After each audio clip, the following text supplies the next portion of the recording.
going on? So I had a lot of questions about how to track macros as a carnivore and on the carnivore diet. And so I wanted to track macros and show everybody what it's like to actually go through that process, actually weigh out a meal and go through determining how much fat, how much protein, what your sort of overall caloric intake was. And so as you're gonna see as I take you through this video, we're gonna take a typical breakfast for me, maybe a little bit heavy in terms of a little bit larger meal.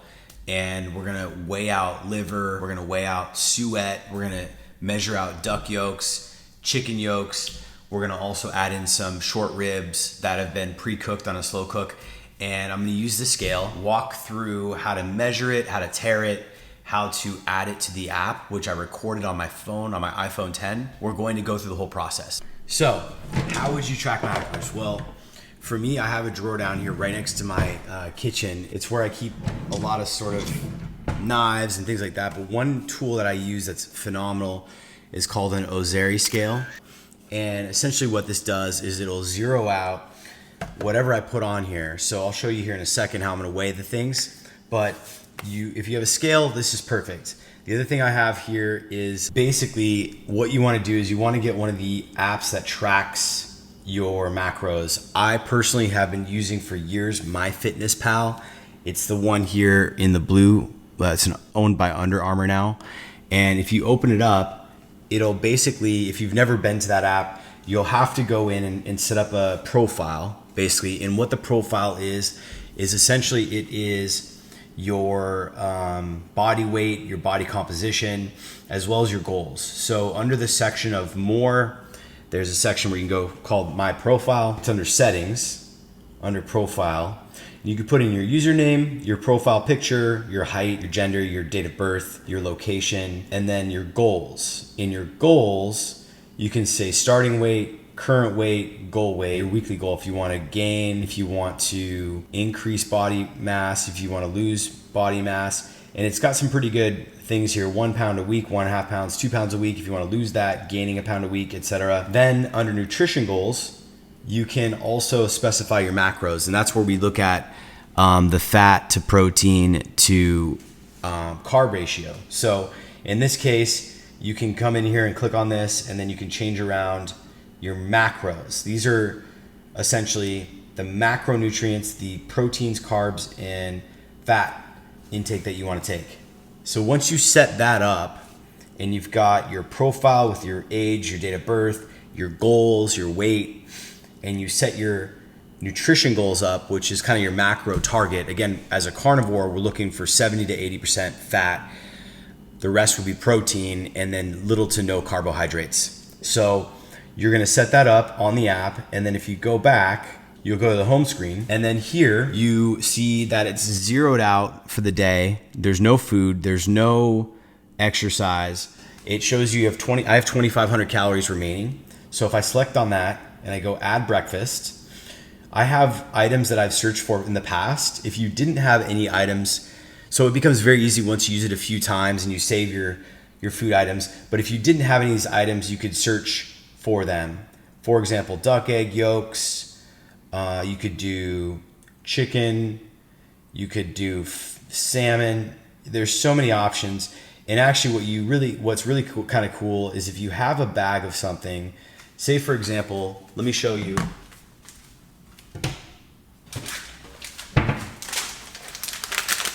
These are crackling 4505 pork rinds from Whole Foods.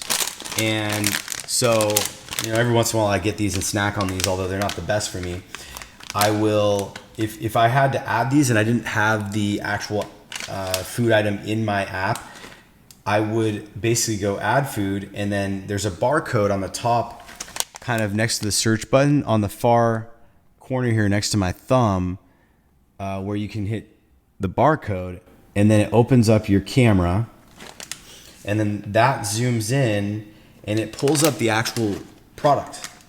And I can go, all right, well, I'm gonna have 1.5 servings. If you look at the bag on the back of the bag, it shows you, and also it reads it into the app, the amount of weight per serving. And you can see here, there's actually 6 servings in this entire bag. So I probably killed like 3/4 of it. So I'm going to put, 1.5 servings in here. And it gives you the fat, the protein, the calories, everything just loads right in there. Now, the premium section will actually track the vitamins and other things like that. I don't have the premium service, but this will tell you what you need to do. So I'm going to add that crackling in there. I'm going to add in duck egg yolks because I'm going to have 2 of those this morning. So I'll put those in there.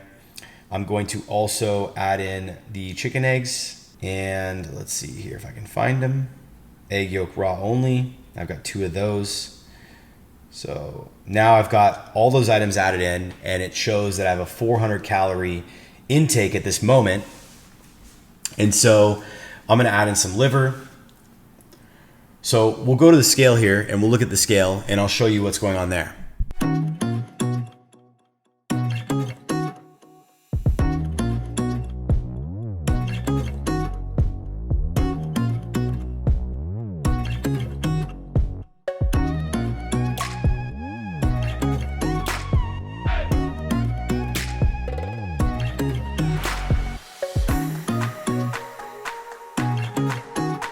So another little bonus tip that's not really about the video, but something that you should really keep in mind is you can see here, I've slow cooked a lot of food. I had a big meat party here on Tuesday, a couple days back. And in that party, we ate a ton of different cuts of meat, and I slow cooked everything, which I'm not a fan of. And here's why. When you slow cook, all the fat that was in the food is here at the top of the surface here. Normally what happens is this fat will melt and be all in the liquid of the food. And when you take in that rendered fat, not raw fat like this fat is phenomenal. It does not have any gut issues, does not cause any issues. For whatever reason, because it's been liquefied and melted down, when it hits your gut, this fat will actually trigger gut issues for the vast majority of people. It will cause diarrhea, loose bowels. It'll cause bloating, indigestion.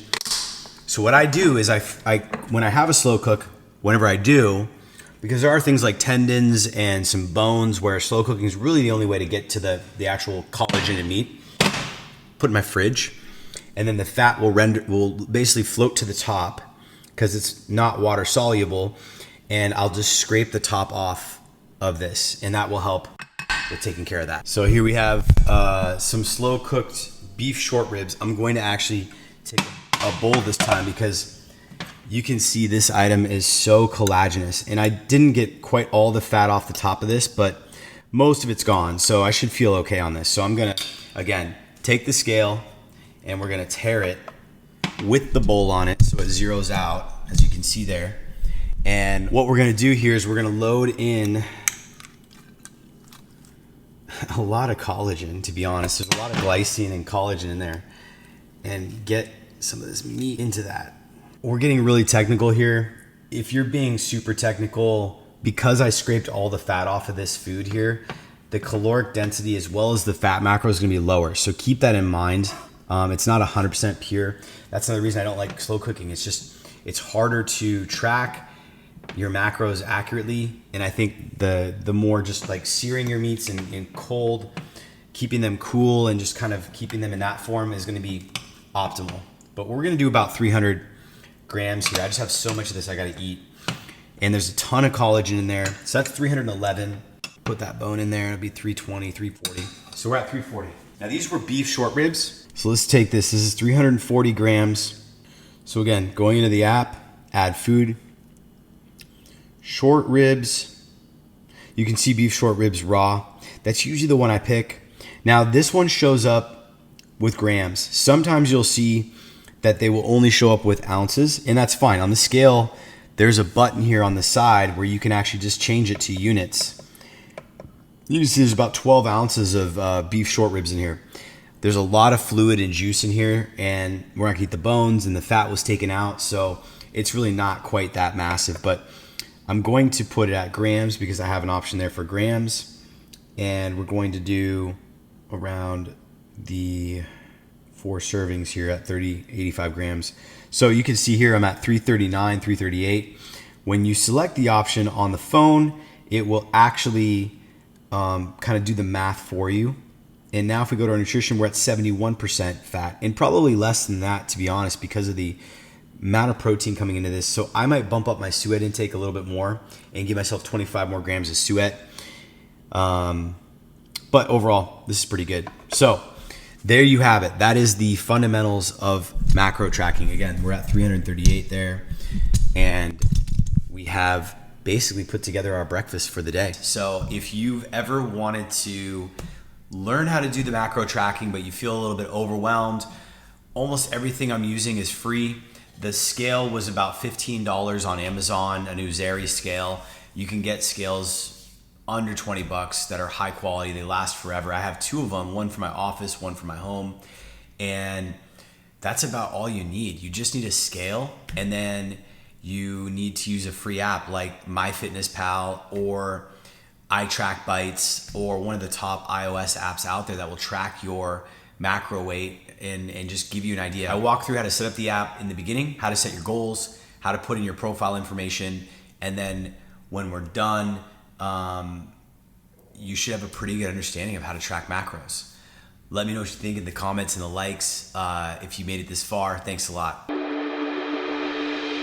What up, what up, what up? What up, people? So basically, we have some meats cooking here that I'm going to actually weigh out. So I want to finish out this day and show you how I would actually close it out. So I'm gonna grab a bigger plate here. Again, we've got the scale that we talked about for the macro tracking. So I'm just blanching my meats. So I'm cooking them low and slow, as they would say, not trying to burn them.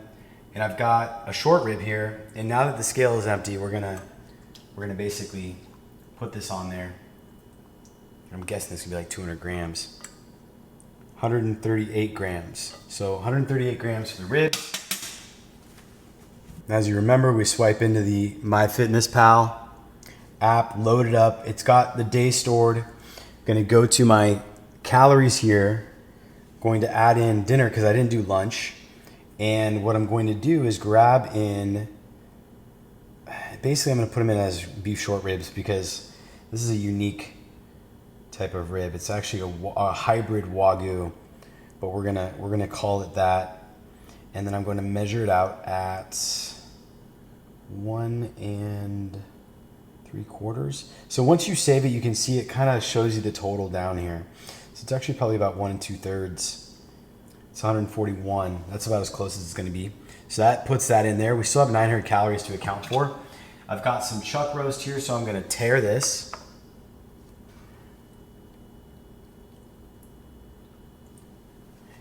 And that is 100 grams, about 186 grams right there. Probably enough. And then put some suet on there. Chuck roast, beef chuck roast from Whole Foods, 186 grams. It's actually going to be around 600 calories. Yep. 2 1/8 serving. 2 1/4. Cool. And then I had 2 duck eggs, so actually I'm kind of over my macros a little bit because I'm going to add a little bit of suet, but I'm going to really quickly check my nutrition, and I'm at 69 on the fat and 30 on the protein, 70-30. So I'm going to add in the rest as suet. So what I'll do is I'll tear it out again, and then just to kind of top it off, I'll put like probably, 25 grams or so of raw beef suet here. So there's 25 right on the dial. And I don't want to go too ham on that and get too much in there because it's a lot of calories and I don't want to be overeating. So I'm over my goal by about 121 on this. And nutritionally speaking, I'm at 72% fat where I want to be at 75. So I'll bump it up a little bit more and say go to about, let's just say 3/8, which is going to be around 37. So let's grab a little bit more and just see where we land. That's 29.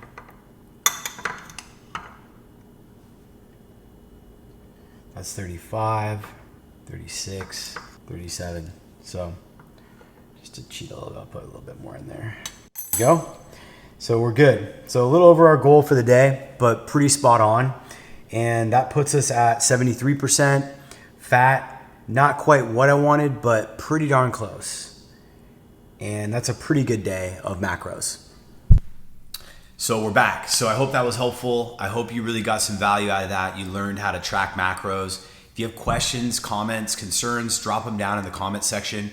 I'll try to address them one off. It's been getting a little bit busier with messages direct, so I don't get to everything, but in general, the idea is the same for what you would do with dinner, for lunch. Personally, the only thing that I would recommend is get a second scale for your office, because I forget to bring my scale to and from home and from the office, and we're talking $15, $20.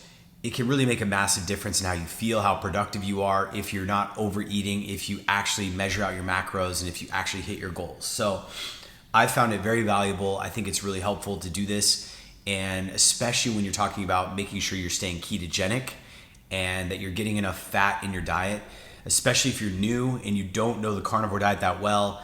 I think it's a really valuable step to go and follow. So thank you so much for coming this far. If you made it to this point, hit that like button, subscribe, comment, share, and as always, let's keep crushing and keep focusing on our health and getting better and better.